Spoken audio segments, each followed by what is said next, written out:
I'm Barb Harris, and I'm 72. And I've lived here, this vicinity, all my life, except 6 years I spent in Tulsa. And I got my degree from Northeastern in Oklahoma.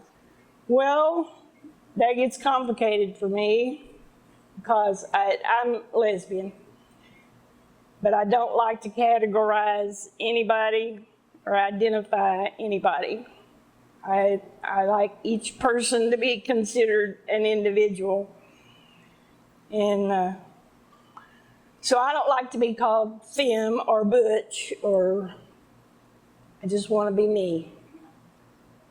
Well, I haven't been a lot of really out and participated a lot. The last 2 or 3 years, really, it took me 72 years to get in the Pride Parade. But not because I had an issue with it. My oldest brother he passed away, but he was a queen. I mean, really, his whole life, it was obvious. But I didn't even, there wasn't that much community here, and I didn't really even know any gay people until I was 30 years old. So I didn't come out. I was married, and I have a son that's 42 and grandkids. But I came out when he was 2. Do you remember what year that was? 82. And just started meeting people. The activist part became a little difficult because I had been married and I had a son. And the first thing that I ran into, I went to some counseling through the university to kind of deal with my decision to divorce. And I didn't divorce because I was lesbian. But divorcing was an issue because of my son. I wanted it to be the right thing.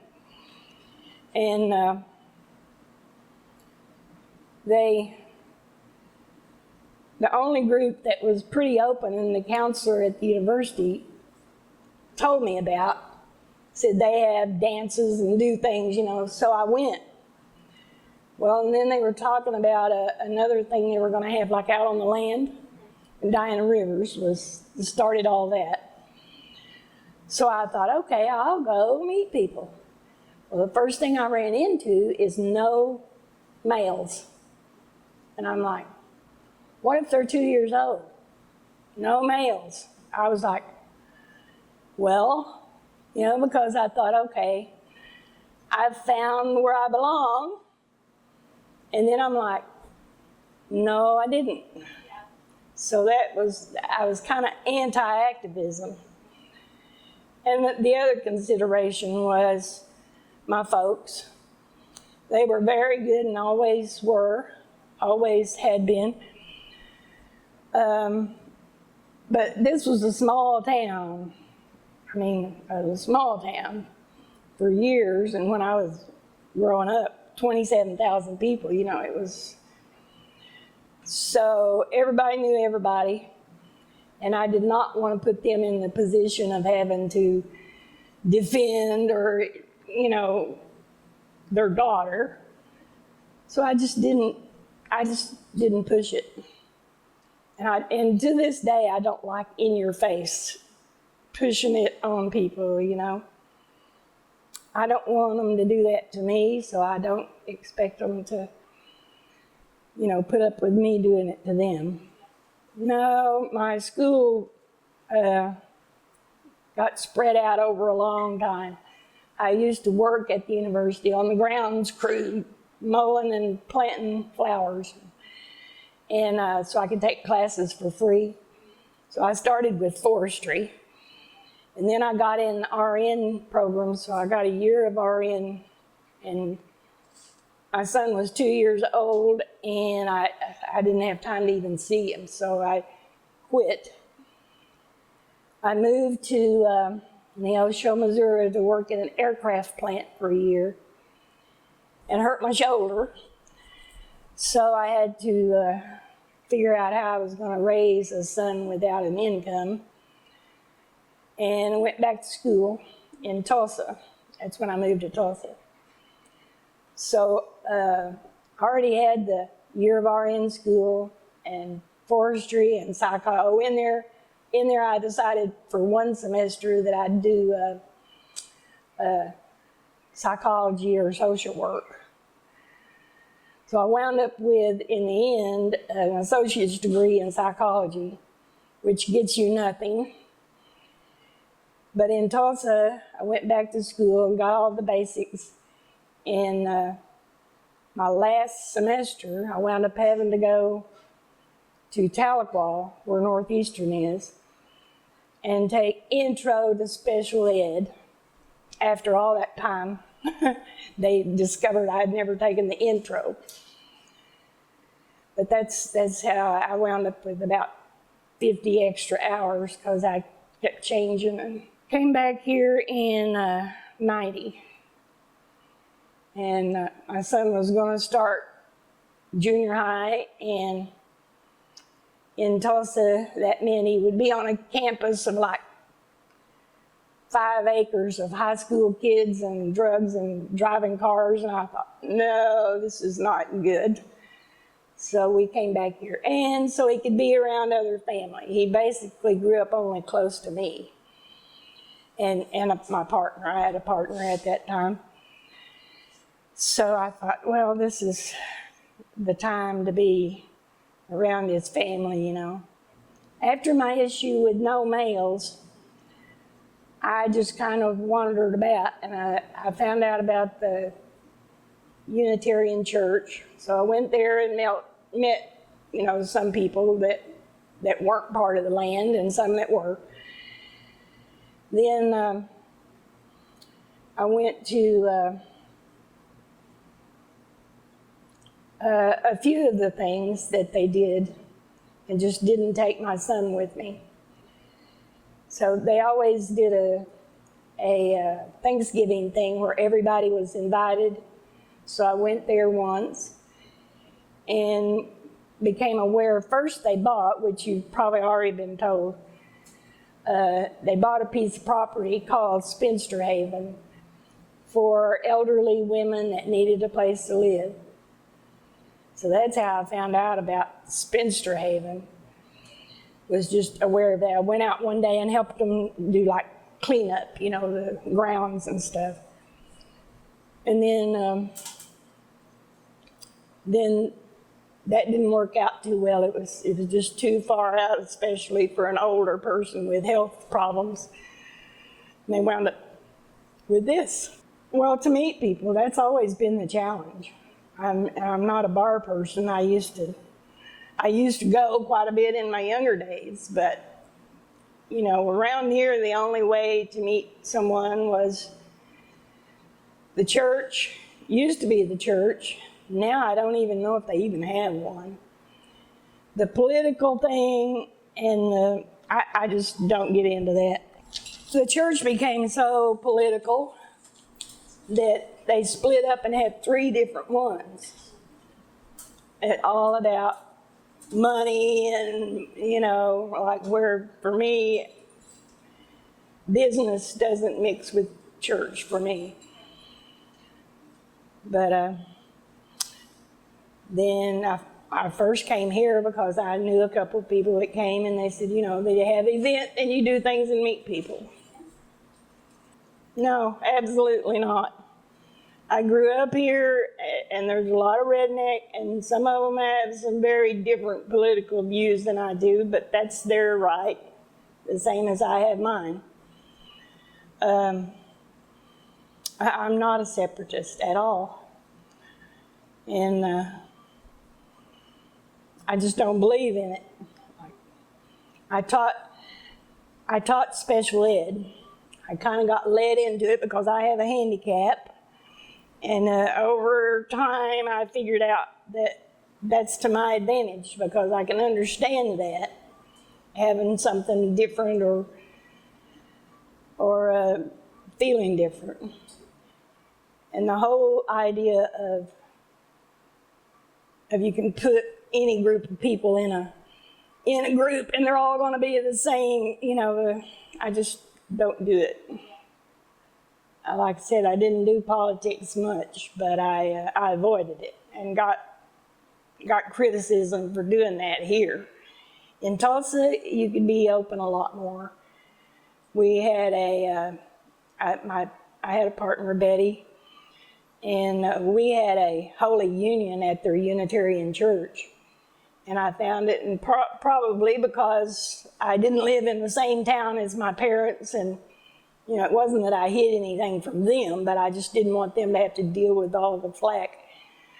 But Tulsa was a lot easier to just be yourself than it was here. And Fayetteville has not ever been bad because it's a college town, I think, and a lot of diversity.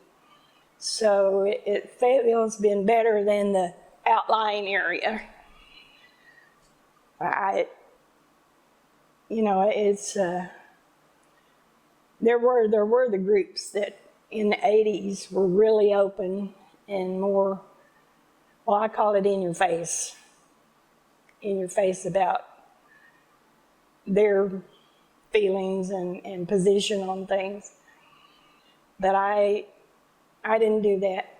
You know, I went to PFLAG some, and then I was told, well, this is not for lesbians. This is for friends and family that support lesbian. I'm like, well, can I do both? I mean, you know, I'm kind of like, I never quite understood that. So they tend to do this political divide thing, even within, which I battle all the time here even. I'm like, you know, the biggest issue right now, we kind of finally worked out some of the others. There's a group, you've probably talked or will talk with Jeannie, Neth, and Paula. They are, I'm not sure exactly what, they're more of separatists, I think. And due to experiences, I suppose, or whatever, they're very anti-male and intimidated, is what I understand from them, by men. And then there's the ones that want to march and do, and which I had a blast at the Pride Parade. I was very, you know, all the cheers and the noise, it was fun. I was very pleased with that. But now there's it's just always this tension of, well, they don't do this and they don't do that, and I'm like, okay. Well, the land people came around over time. I attended, and I don't remember exactly when. It was after I came back from Tulsa, so 92, 93, somewhere in there. I don't know if anyone else would even recall it, but it was very helpful to me. The Unitarian did a group at the church, and it was a nationwide thing, a program called Gays and Straights in Dignity.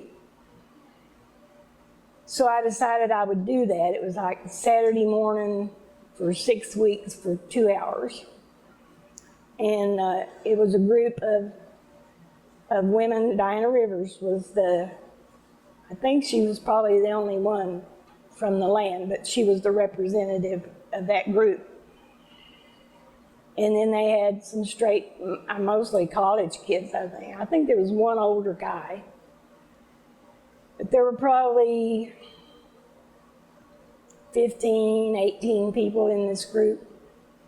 And they had a set program and some written material that they did. And each week was kind of on a different topic. So in that situation, I had a chance to tell them, just kind of like I told you, how I had, when I came out and I had a son and I wasn't allowed to take him out on the land and do things in that group with him, that it was a really problem for me. And Diana apologized and said at the time that they weren't that separatist anymore. They had let up on that.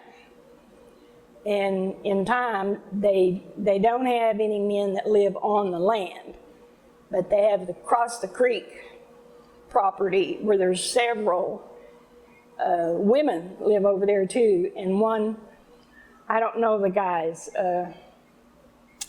can't remember one of the guys I knew, but there's he and his partner live there across the creek. And they have let up to some degree. The big issue going on right now is the trans people. For some people, it's not an issue for me, but here, it's an issue. And I really hate that, but it is, because some of the women are very intimidated by men, apparently, had bad experiences, and so they are like, but my granddaughter, my son grew up with me, and I had a partner, and so he's like, no big deal. He says to me when we moved back here, and he was 12, and he had all of his little friends coming over, so I asked him, I said, is it gonna bother you if your friends know that I have a partner and that I'm lesbian? No. He said, no, it doesn't bother me. And he said, Lan, that was one of his friends. Lan's sister's a lesbian. So I'm like, okay, cool. Well, he come back the next day and said, but I'm not gay, Mom. And I'm like, that's good. I mean, that's fine. That'll be easier for you. And he's like, okay. So he's been, now it's his daughter she just turned 17 the first. And her and I are really close. Well, she decided at 12 she's lesbian. Then she decided, they do all this stuff at school now. It's like, whoa. But then she decided about a year after that, she had a couple little girlfriends at that time. Then she decided that she is bisexual. And she might want to be a man. And, all that stuff. And she's still processing. Now she has a boyfriend. But I stay out of it, and I don't say anything. It's a little harder for my son to process that than me. So I just let him do that. Her mother is a nutcase. Don't publish that. Take that out. I'd hate for anyone to hear that, but that's the truth. And but she told me that her boyfriend wants to be trans. He wants to be a girl. So I don't know, and I really haven't out and asked Sarah anything, or Sam, I call her Sam now. I haven't asked her anything about it.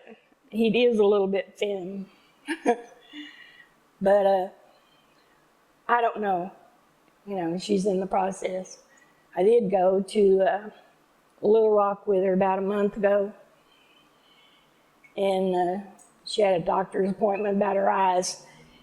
And I asked her if she thought her and Chris get married someday, and she said, we talk about it.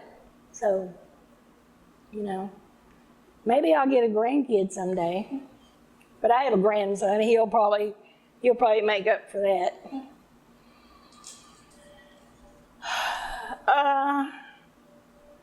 Well, not necessarily. I was, I grew up in a different time. You didn't talk about it. And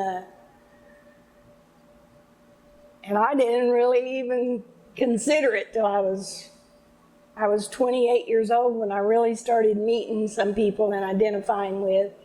I realized I had my son in the Suzuki school. He played the violin. And I realized that the bigger part of that, the teachers were gay. And I thought, well, you know, these are just ordinary people. And anyway, that's when I started dealing with it. So Sam has been in a whole different world and trying to come out and deal with all that at 12 years old. So she's already dealing with everything else. So I think but now it's so much more acceptable in a lot of places, in a lot of ways. We live at Farmington, well, it used to be little, but now it's kind of just all part of Fayetteville. It's on the west edge of town. So I don't know, she had a hard time. They took her to counseling. She's had a hard time with, you know, she had these friends, and then some of those friends kind of dropped off when she decided she was gay. She's been strong. She's been pretty strong about the whole thing. She's, you know, I think she'll eventually. I told her as far as having surgeries and things and going on a big decision like that, she might want to think about waiting on any of that until she's about 25. Because if you do that, you know, then you can't change it. I mean, well, I don't think you can. I don't know that much about it really, but I just basically told her you don't have to make decisions now. You know, you've got the rest of your life to make decisions, especially anything that's going to be really life-changing. So we'll see what she decides. I am proud of her, yeah. I think she's a lot stronger than maybe I would have been. I mean, at that age, you know, everybody I knew was getting married and having kids, and I just thought that's what you did. So I did it for 10 years. My oldest brother was a queen, always. When he got out of college, he left here, went to Chicago and stayed for 10 years, then wound up in Santa Barbara for like 40 years before he passed away 3 years ago with Parkinson's. And I think that made, as far as my family and what they understood about it and how they treated me, I think that made it easier for me. Because they already had, well, they called me, I'll tell you a funny part of it.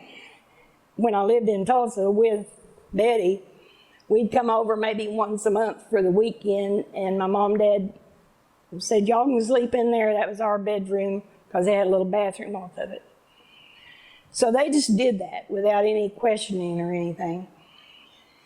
But they, it'd been 2 or 3 years, I guess. And the AIDS thing got really bad.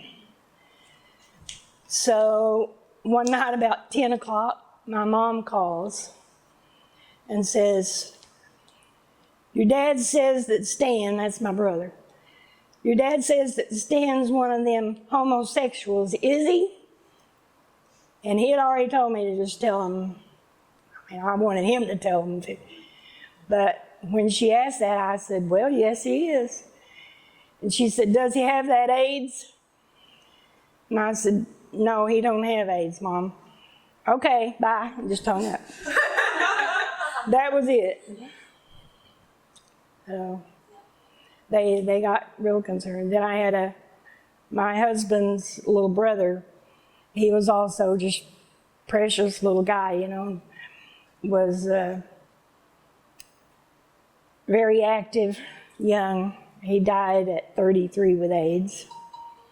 He left here and moved to Houston for 5 years and came home very ill.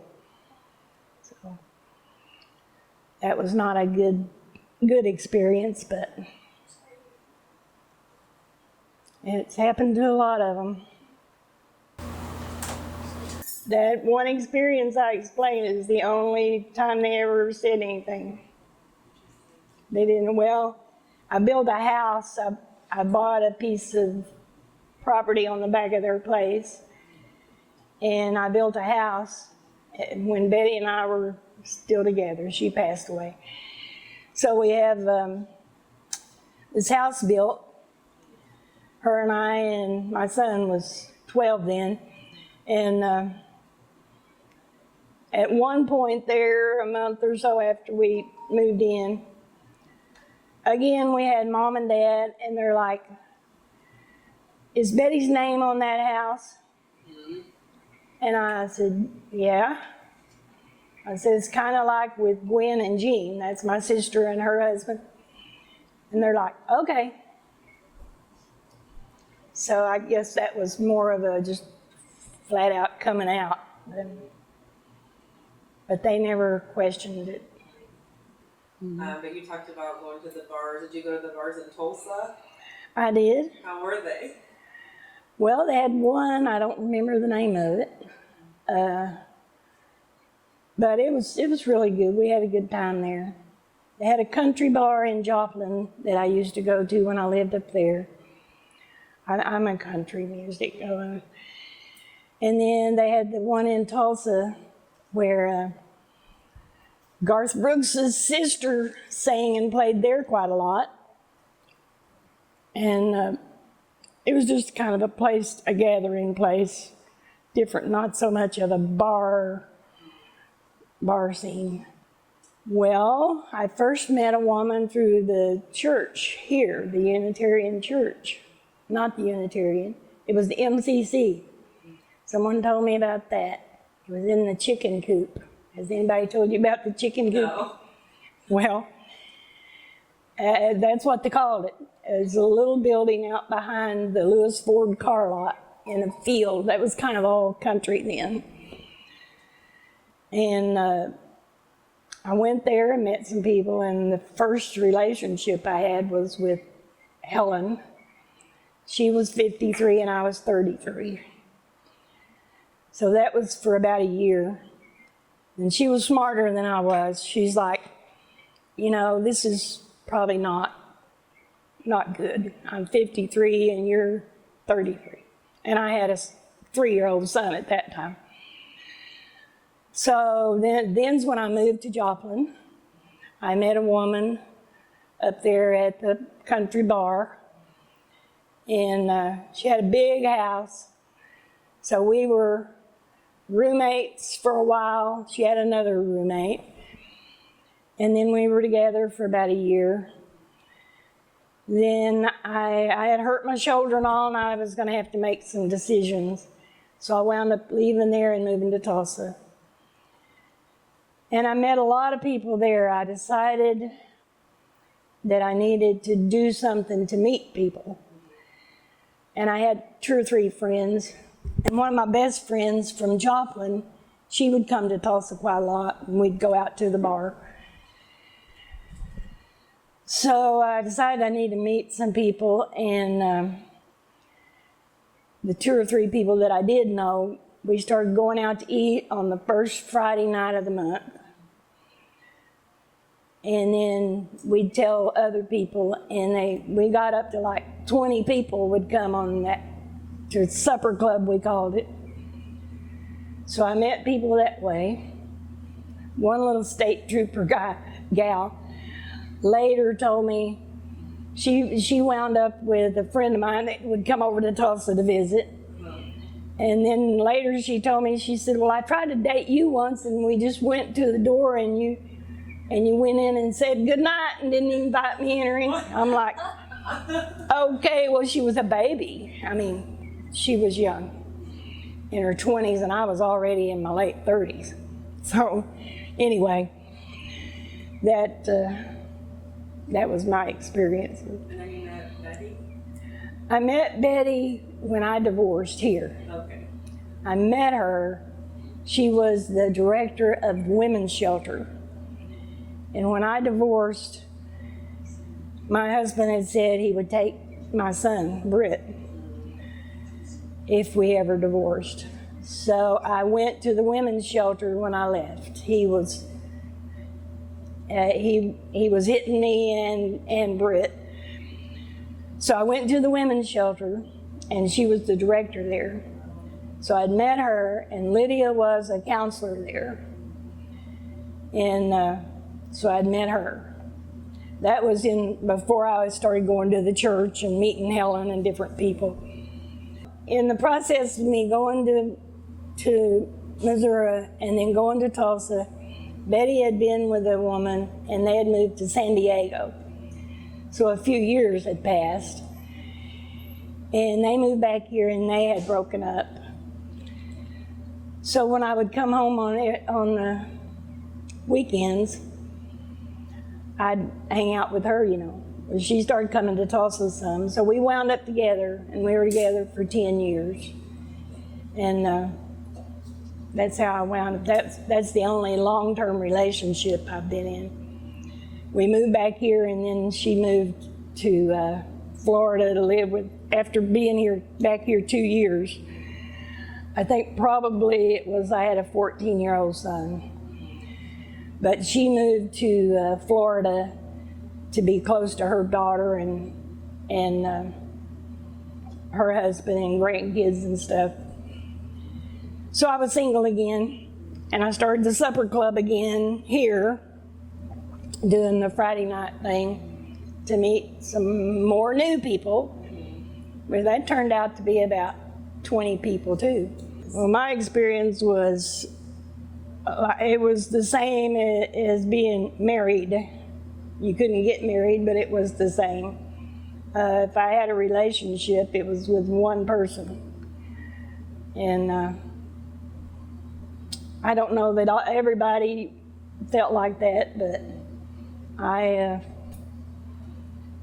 that's just I'm kind of slow to get involved in something like that, and I'm very slow to dismiss it.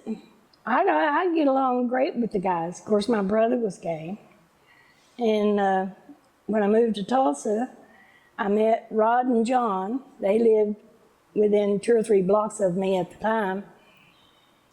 And they had a liquor store, and they wound up, probably after Betty and I had gotten together, about a year after that. There was a house that was catty-cornered, the backyards joined, that came up. The old folks wanted to move somewhere, and they said you can rent with the option to buy. And the rent was really cheap, so I moved to this house. Betty and I moved there, and Britt. And Rod and John, they built a stile over the fence so we could go back and forth. And usually we would do dinner on Sundays, Sunday afternoons, at their house or at our house.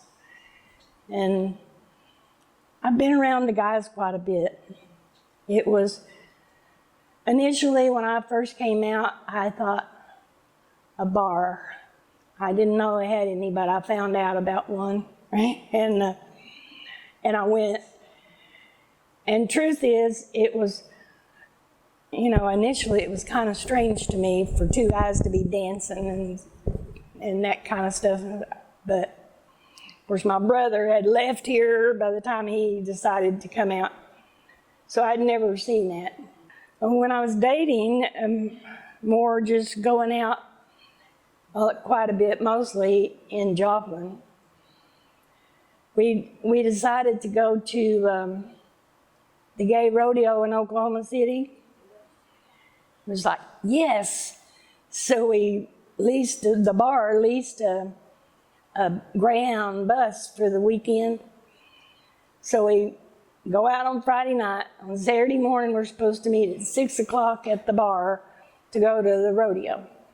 So I was not steady dating anyone. My friend Jackie, that she'd come over from Springfield, was there. So we went to the rodeo, the gay rodeo. The biggest, most fun, they had a whole strip of gay bars in Oklahoma City at the time. So we attended that. Well, our bus driver, of course, people had been out on Friday night. We get on the bus, and everybody goes to sleep. We get there and go to the rodeo, which was a lot of fun. Then the bus driver stayed on the bus most of the day, and people would come and go and talk to him. I noticed that he'd been talking to some of the guys mostly. Then after all that, we go out to eat. So he comes in and goes in the restaurant with us and eats with us. Then they had him take us down to this, whatever street it was that had all these bars on it. Are they still there? 39th Street, yeah. 39th Street, okay. I don't do bars really anymore, but I might someday.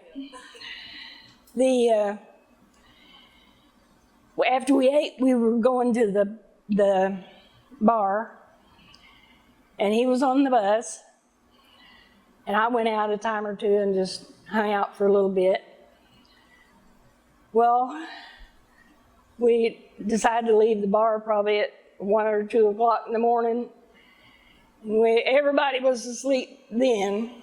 I don't think I ever really went to sleep, but we got about to Tulsa or somewhere along in there, part of the way home, and he comes on his little intercom thing, and he said something like, he said, "I just want to tell you folks that I was a little bit shocked when we first left Joplin." And he said, "I want you to know I had a really good time today, and I can't wait to get home and tell my wife how many of you people there are." So that turned out good. He was much more comfortable by the time we started home than he was when we left. That's an awesome story. Yeah. Everybody's freaking out over there because we still go to those bars that you went to decades ago. Oh yeah. They have different names, Well, but we also has and Angles, but mostly, but all that area is still there. Still do. We also have the gay rodeo flyers, like they Yes, have we in do the it. newspaper. Yeah. Oh really? And I've been looking through the Gaily about that. I wanted to ask you, what was the gay rodeo like? I don't remember a lot about it. I don't know what I was doing. I wasn't paying a whole lot of attention to the rodeo. I was kind of in awe. Hello, Diana. Hi, we're wrapping up. I just remember it was fun, and 2 or 3 of the guys that were from Joplin were actually in the rodeo. And they pretty much did just like a regular rodeo.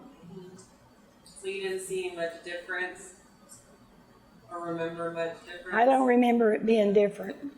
I'm just so excited that you mentioned this because I have a whole folder for my book that says Oklahoma Gay Rodeo. And Oh, yeah? Yeah, so Yeah. it's awesome.